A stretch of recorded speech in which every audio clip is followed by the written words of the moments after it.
তাহিরের ছোট একটা পরিবার।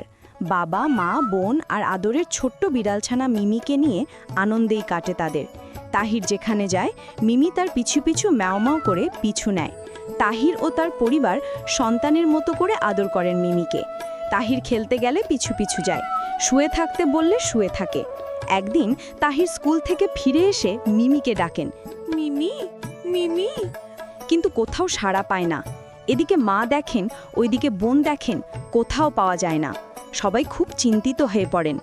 তাহির ও তানহা পাশের বাড়ির আন্টিকে জিজ্ঞাসা করেন, আন্টি, আমাদের মিমিকে দেখেছেন?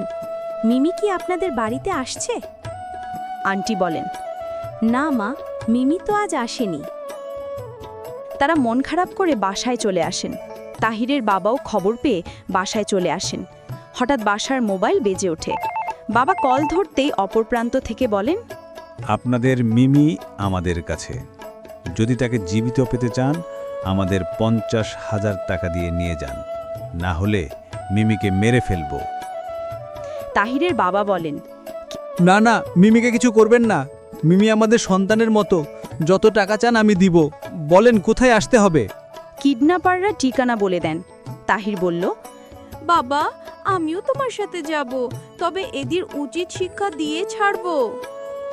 তাহিরে বাবা ও তাহির দুজনেই টাকা নিয়ে ঠিকানা মতো চলে যান।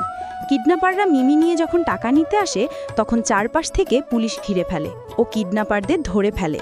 বাবা বলেন, তাহির, এসব কি? পুলিশ তাহিরকে বলে, ধন্যবাদ তাহির, তুমি আসলেই অনেক বুদ্ধিমান। তোমার জন্য কিডন্যাপারদের ধরতে পেলাম।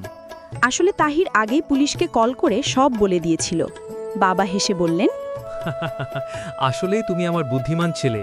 শিক্ষা, বিপদে মাথা ঠান্ডা রেখে কাজ করতে হয়। বন্ধুরা, চ্যানেলটি লাইক, কমেন্ট, শেয়ার, সাবস্ক্রাইব করতে ভুলবে না।